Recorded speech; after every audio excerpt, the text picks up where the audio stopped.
السلام علیکم ورحمۃ اللہ وبرکاتہ نحمدہ ونصلی علی رسولہ الکریم اما بعد فاعوذ باللہ من الشیطان الرجیم بسم اللہ الرحمن الرحیم انا اعطیناک الکوثر وقال النبی صلی اللہ علیہ وسلم الدنیا سجن المؤمن وجنت الکافر او کما قال علیہ الصلاۃ والسلام۔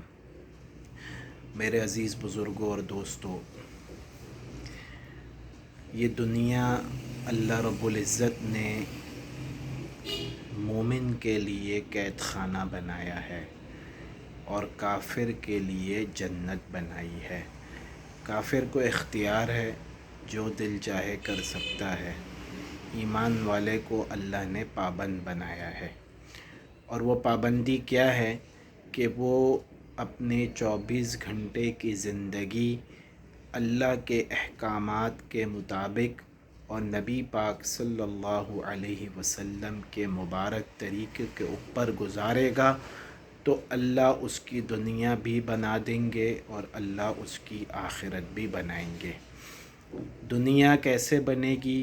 دنیا میں اللہ اس کو چین، سکون، راحت، اطمینان دیں گے، اور آخرت کے بعد جو مرنے کے بعد کی آخرت کی منزلیں ہیں، جو آخرت کے مراحل ہیں، جو مرنے کے بعد کی زندگی ہے، اللہ رب العزت اس زندگی میں جو ہمیشہ ہمیشہ کی زندگی ہے، کبھی ختم ہونے والی نہیں ہے، اللہ وہاں کے کام بھی بنائیں گے۔ وہاں اللہ تعالیٰ ایسی نعمتیں دیں گے جو کسی آنکھ نے دیکھی نہیں، کسی کان نے سنی نہیں، اور کسی کے دل پر اس کا گمان بھی نہیں گزرا۔ اللہ ایسی نعمتوں سے ہمیشہ ہمیشہ کے لیے نواز دیں گے۔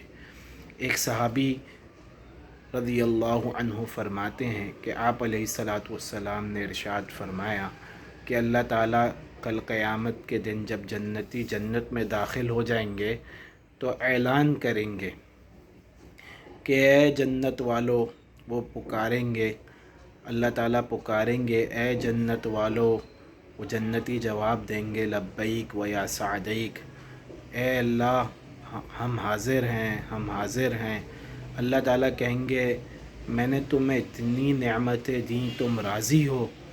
تو بندے کہیں گے یا اللہ اب تو اتنا کچھ مل گیا کہ ہم کیوں نہ راضی ہوں؟ اللہ تعالیٰ کہیں گے نہیں، ابھی ایک چیز باقی ہے۔ اور پھر اللہ تعالیٰ ارشاد فرمائیں گے کہ سن لو کہ آج سے میں تم سے راضی ہوں، اب کبھی میں تم سے ناراض نہیں ہوں گا۔ تو یہ سب سے بڑا اعلان ہوگا جنت کے اندر کہ اللہ کہیں گے کہ میں تم سے راضی ہوں، آج کے بعد میں تم سے ناراض نہیں ہوں گا۔ اللہ تعالیٰ نے قرآن کریم کے اندر مختلف مقامات پر جنت کے حالات اور جنت کی نعمتوں کو بیان کیا ہے، اور مختلف مقامات پر اللہ تعالیٰ ارشاد فرما رہے ہیں کہ وہاں ایسے باغات ہوں گے جن کے نیچے نہریں بہتی ہوں گی، اور وہ نہریں ہم جنتیوں کو دیں گے۔ اب اس میں عمومی طور پہ تو 4 نہروں کا ذکر ہے۔ ایک پانی کی نہر کیسی ہوگی کہ اس پانی کے اندر کوئی بو نہیں ہوگی، وہ کڑوا نہیں ہوگا اور وہ گدلا نہیں ہوگا، اس میں میل کچیل نہیں ہوگا، کچرا نہیں ہوگا۔ اور دوسری قسم نہر کی وہ دودھ کی نہریں ہوں گی، پاکیزہ دودھ کی نہریں ہوں گی۔ اور تیسری قسم نہر کی شراب کی نہریں ہوں گی، ایسی شراب کی نہر ہوگی کہ اس شراب کو پینے سے بہکے گا نہیں انسان۔ اور جو چوتھی نہر ہوگی وہ شہد کی نہریں ہوں گی، شہد کی نہریں ہوں گی۔ پھر ایک حدیث کے اندر آتا ہے جس کا مفہوم ہے کہ یہ جو نہریں بہہ رہی ہوں گی یہ مشک کے پہاڑوں سے نکلتی ہوئی بہہ رہی ہوں گی، ایسی نہریں ہوں گی۔ پھر ایک خاص نہر کا ذکر ہے، ایک خاص نہر کا ذکر ہے، انا اعطیناک الکوثر۔ حضرت جبرائیل علیہ السلام سے حضور علیہ الصلاۃ والسلام نے ایک موقع پہ پوچھا جب وہ جنت کی سیر کر رہے تھے کہ یہ کیا چیز ہے.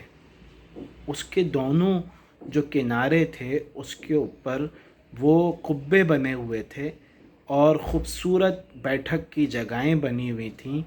تو اللہ کے نبی نے حضرت جبرائیل علیہ السلام سے پوچھا، اے جبرائیل، یہ کیا چیز ہے، یہ کیا چیز ہے، یہ کیسی نہر ہے؟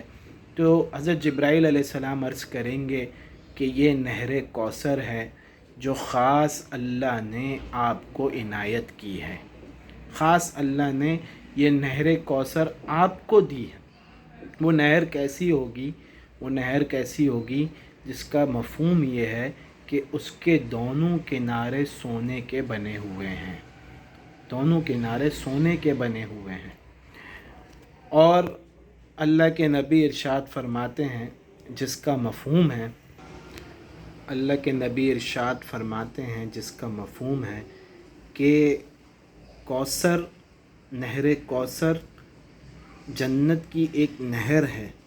اس کے دونوں کنارے سونے کے ہیں اور اس کے چلنے کا جو راستہ ہے وہ گوہر اور یاقوت کا ہے، اور اس کی جو مٹی ہے یہ کستوری کی اور زعفران کی ہے، اور اس کا جو پانی ہے یہ شہد سے زیادہ میٹھا ہے اور برف سے زیادہ سفید ہے.